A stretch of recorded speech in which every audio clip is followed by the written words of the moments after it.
As most of you are already aware, the left loves to cry and gripe and complain and pout about this mythical word called hate speech. They have a very loose definition of what hate speech is. They cannot fully define what hate speech is, and essentially it is hurtful words that I don't agree with, therefore they should be illegal and nobody should be able to say them. What's amazing, however, is the amount of hate speech that comes from the left.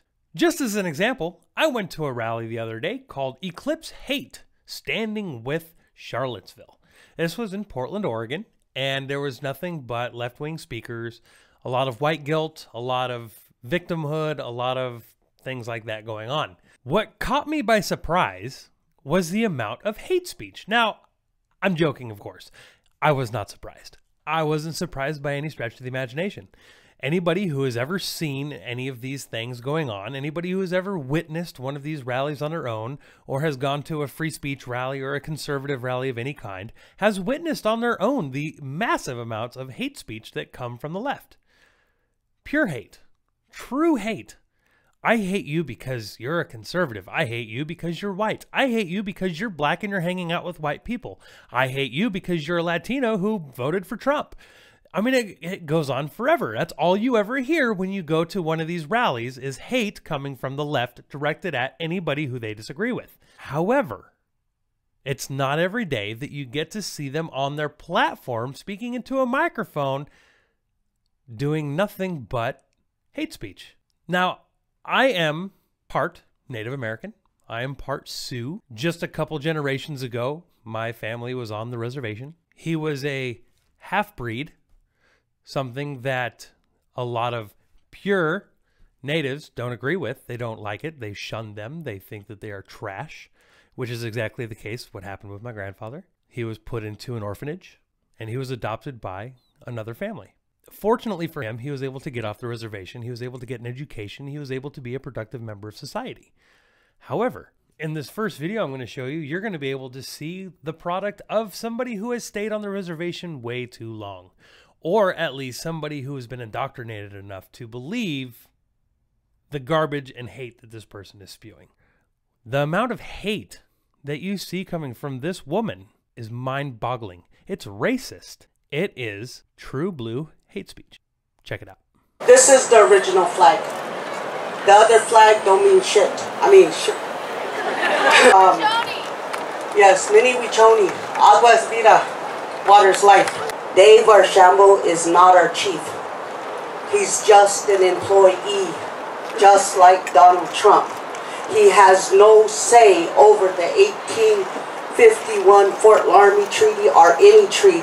Full bloods, it was us, the government signed treaties with, not a half-breed. You are just an enrolled member.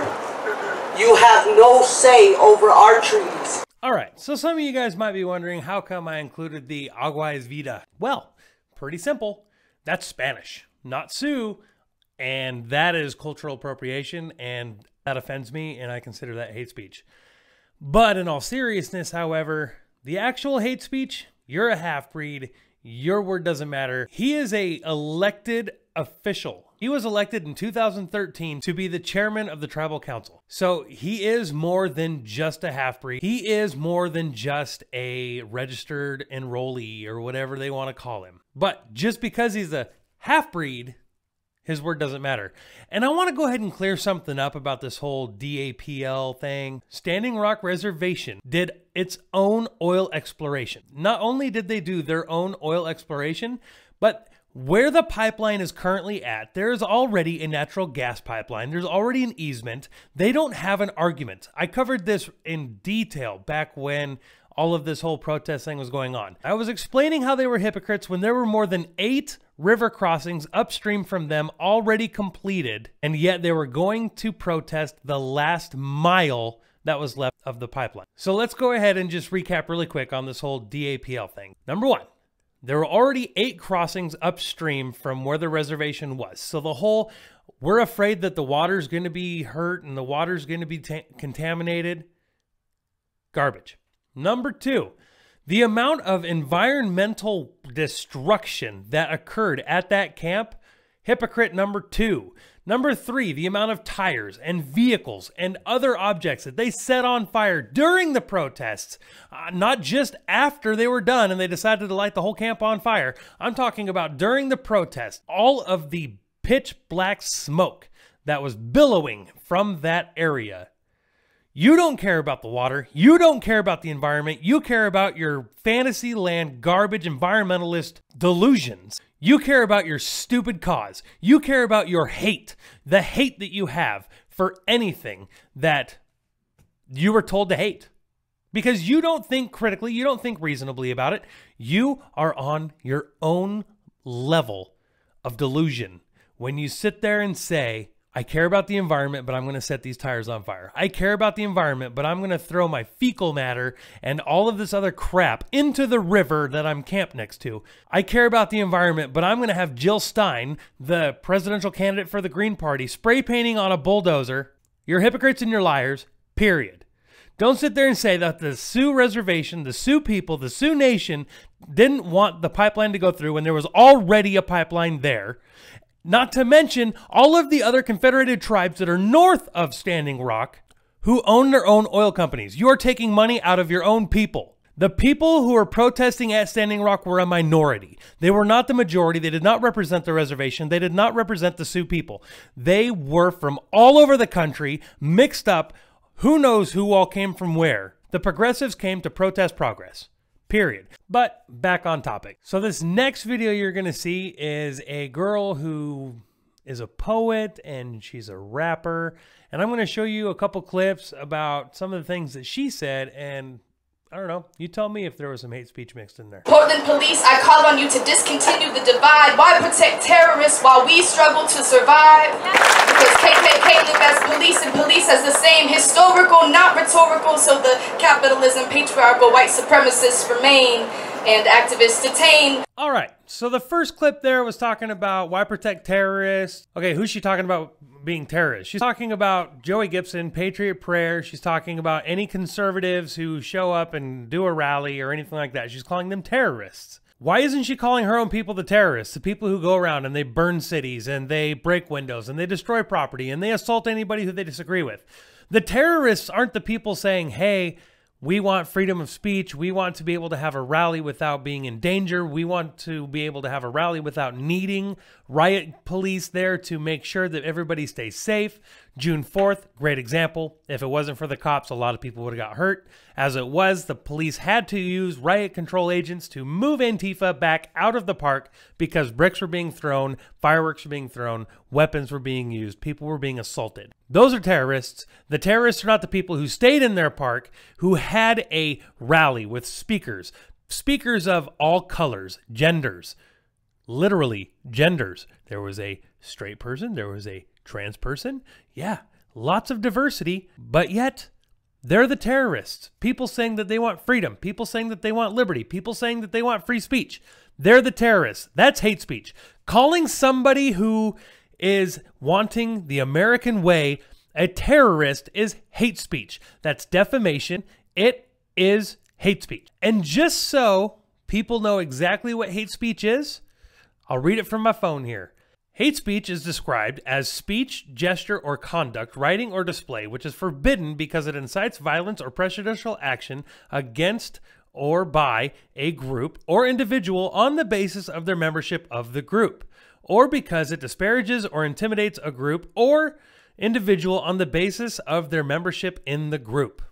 So, calling them a terrorist, inciting violence against those people, that considered hate speech, wouldn't you think? Now, the second clip is about what? The second clip is about the police. The police are all white supremacists? The police are all racists?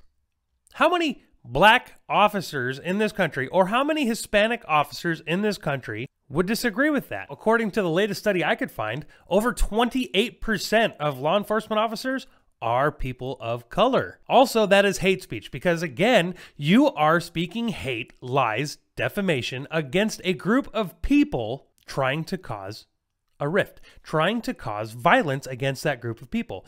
Most of your guys' chants are nothing more than stand up, fight back, ACAB. Everybody knows what that means. So tell me again, that's not hate speech, because it is, period. All right, so in this next group of clips that I'm going to be showing you, the very first one is honestly the most blatant display of racism that I've ever seen in my life. Just before this clip starts, the lady on the microphone asks if anybody wants to come up and speak about racism and stuff like that.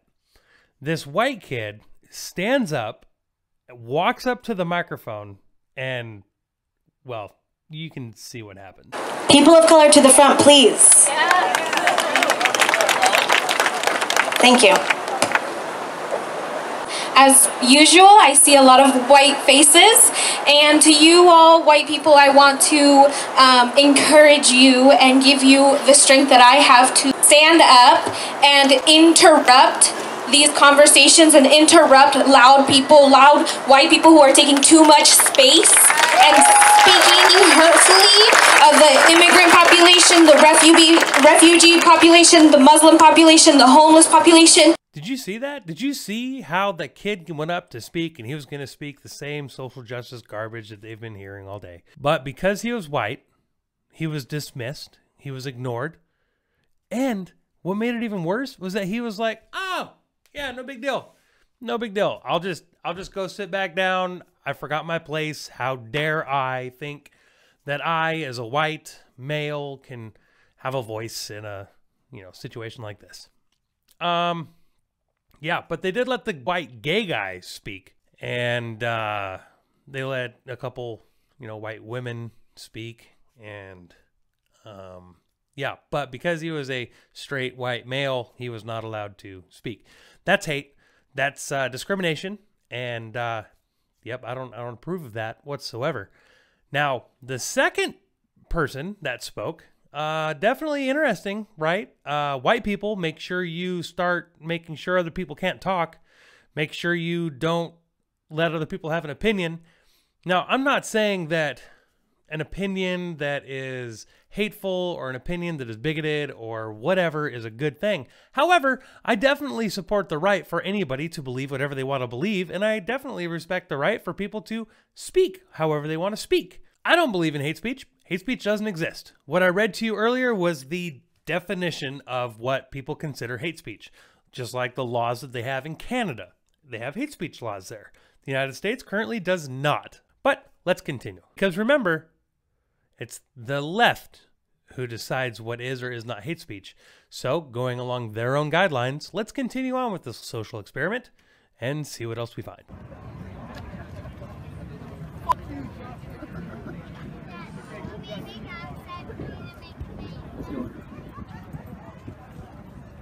This motherfucker sneaking up behind me.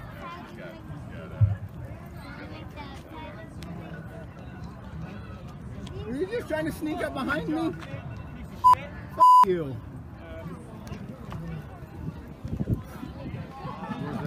I don't know, I just turned around and all of a sudden I got three guys coming up behind me. He goes, fuck you, and walked away. It was they were coming up to hit me from behind. Antifa. Yeah. Now that last clip you saw was footage shot by another guy who goes out and films events and stuff like this. He is a right-leaning individual. He does have a certain bias. He's not a fan of Antifa. However, this was not a political event. Well, it wasn't supposed to be a political event. It was supposed to be an event about what happened in Charlottesville. And yet Antifa decides to try to sneak up behind him. Now, I don't necessarily know if that would be considered hate speech, but that's pretty hateful, and that's pretty stereotypical of what happens with Antifa. Now, this next clip is going to be of one of my photographers who was also at the event, and essentially some more Antifa decided to try to follow him home. Not only did they follow him, and they jumped on the Max train with him, but they actually started screaming and yelling things in the crowd of people that were completely untrue. And the ironic part about it is what the guy tried to accuse my photographer of, he actually went to jail for. See a good boy? Crossing the street. No, I mean, it was Security for that all the phone buses you have right there. Here's the club is a part of the I'm not going to say that.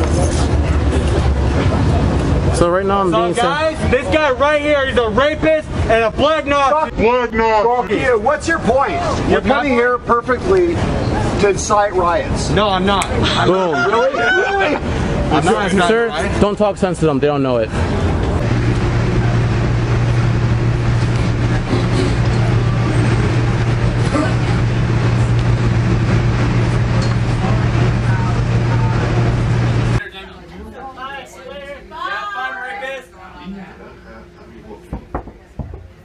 Oh, it's a child molester and his buddies.